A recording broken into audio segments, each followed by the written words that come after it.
Добрый день, 12 июня. Пообедал, сейчас ходил в ларечек ДХЛ. В общем, там заправка и ДХЛ, Хермес и автомойка, в общем, все вместе. И получил посылочку свою. Вчера пришла посылка, дома никого не было, оставили на ближайшем филиале. Ходил, забрал. Вот такая вот пачка.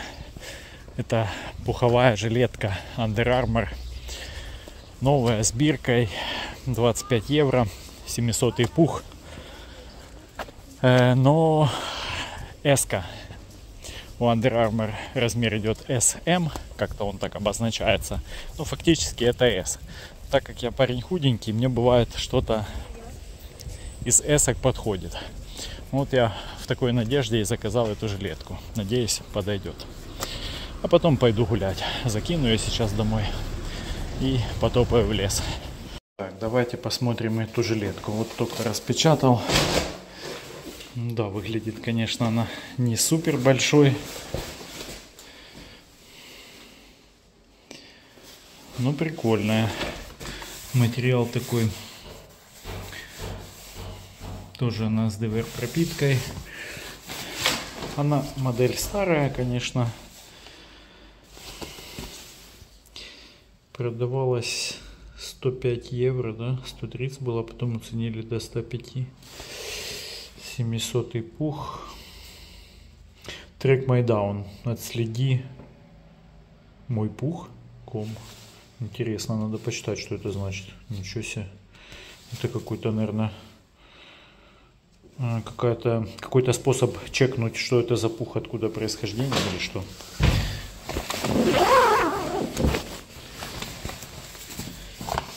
Внутрянка такая блестявая. Да, вот СМПЧ.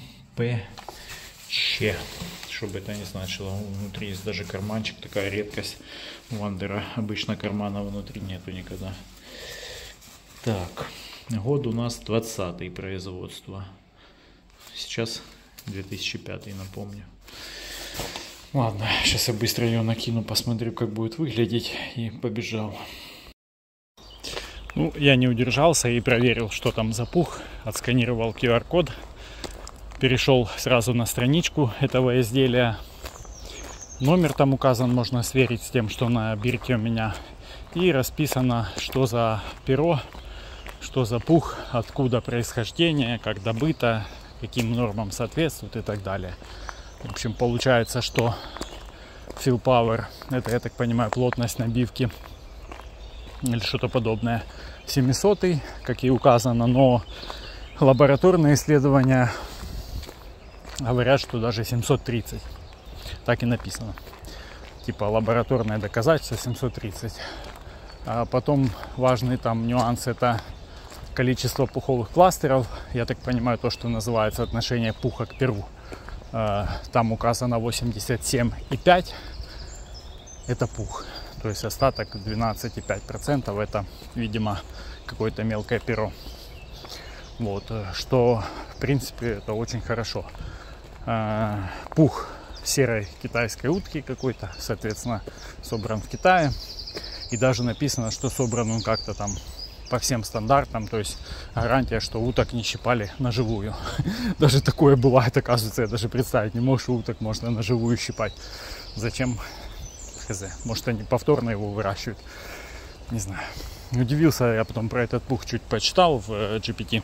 Удивился, что с одной такой нормальной типа утки мощной, ну, средней, стандартной, скажем так, этого пуха добывается всего там от 30 до 50 грамм. Ну, вот, это, по идее, на такую жилетку, как у меня, наверное, надо штуки 2 минимум уток, а может и больше. Не знаю, сколько там пуха в ней, ну, грамм 100 точно есть, наверное. В общем, жилетка прикольная. Села на меня она как раз вроде по размеру. И я так посмотрел, и дочка глянула, но я на футболку одевал. Как будет на более плотную кофту, не знаю. В общем, надо будет примерить и решить, что с ней делать. Потому как она без капюшона, а для меня вообще верхняя одежда без капюшона — это как бы, ну, уже чересчур. Я все привык носить с капюшоном, только холодает, я сразу на эту кепку напяливаю любой капюшон и хожу в нем, потому что вот так я уже привык. У меня чуть шо ветерок, уши начинают типа ощущать прохладу, и мне как-то некомфортно. Но это дело привычки, можно и отвыкнуть. Но тем не менее, хотелось бы и капюшон. Здесь его нету в жилетке, поэтому надо крепко мне подумать, когда и как я ее смогу носить. Может быть, если окажется маловато на более теплую одежду, то тогда придется выставить на продажу. Не знаю. В общем, пока подумаю. Иду опять в беговых носках и в сандалиях. Темп невысокий, где-то 11,5 минут на километр. С рюкзаком, килограмм 6. И как бы нормально. Уже сколько там прошел, километров 5. Не ощущаю никакого дискомфорта в ногах, ни в местах, где мозоли были, ничего. В общем, все отлично. Дай бог, так и будет.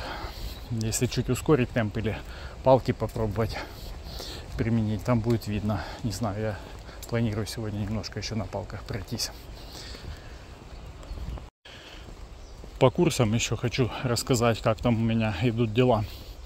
Значит, сегодня что-то народу к нам набежало очень много.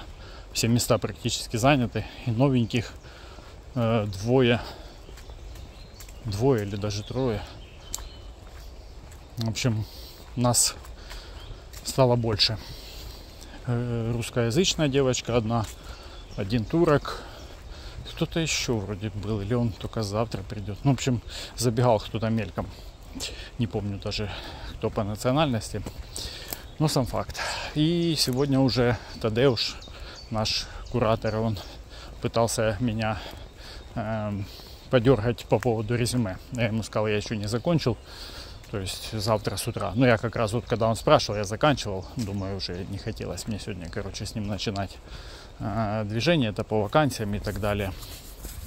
Вот, наверное, завтра с утра приступим. То есть резюме уже у меня готово. Мотивационные письма я пока не писал. Ну, вернее, я.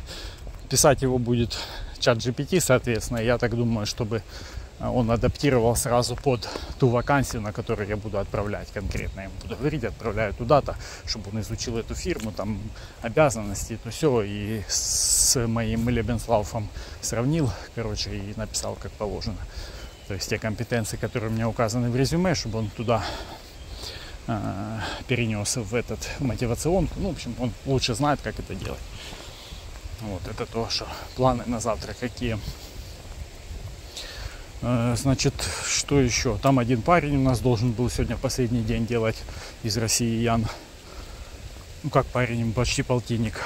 Сосед мой. Я когда пришел, он все мне объяснял и рассказывал, как там все устроено, вот что делать, и переводит мне, когда этот Тадеуш что-то хочет со мной поговорить. Но сказали ему, давай, друг, остаешься еще, будем искать тебе какую-то практику, там что-то они от него хотят. В общем, он сильно ругается на Германию, говорит, зачем я сюда приехал. Ну, он такой своеобразный, Вот. Он недоволен тем, что его еще задерживают. Он там уже себе придумал какую-то дальнейшую занятость. Где-то он хочет на Ausbildung проситься и так далее. Ему нужно в джоб опять вырваться от них. А они его пока чуть-чуть задерживают.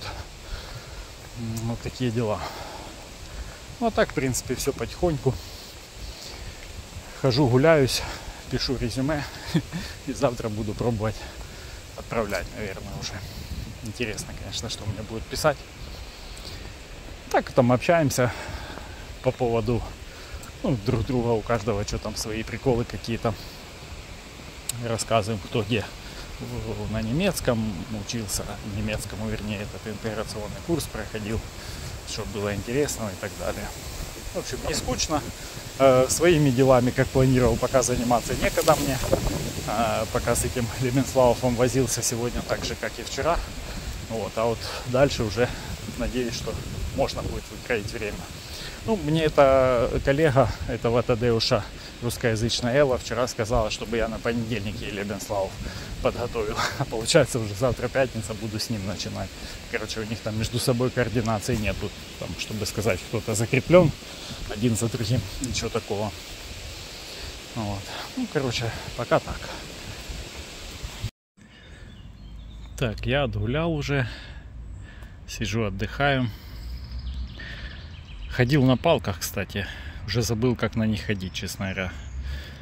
Не знаю сколько. Пару недель, наверное, не ходил. Или, ну, может, чуть меньше. В общем, давно. Сегодня решил, что нужно освежить. Ну и не зря. В общем-то, вспомнил сразу технику движения. И темп поднялся значительно. Где-то шел я 9,5 минут с рюкзачком и с палками, и в босоножках. Ну, все нормально, никаких ощущений нехороших нету в ногах. Единственное, вот здесь вот, по-моему, песка чуть насыпало сзади. И что-то такое вроде немного тут потерло. Ну, уже под конец начал чувствовать. Но это надо быть просто аккуратнее или периодически вытряхивать песок. Вот. Такая прогулка сегодня у меня. Небольшая, километров 9, наверное, вышла. Ну и без напряга. В общем, погнал я домой. Завтра, кстати, пойду тестировать с утра свой немецкий язык. Я все никак не запишусь к хирургу по поводу спины. Кто он там? Господи, ортопед. Вот.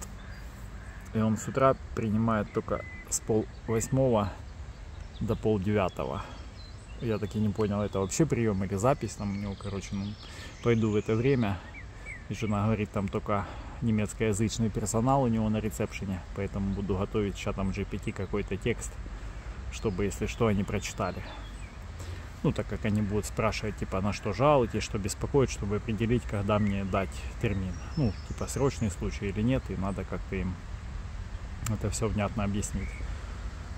Что сделать я, конечно же, не смогу. То есть максимум, что я им смогу сказать, это: здрасте, я хотел бы взять термин.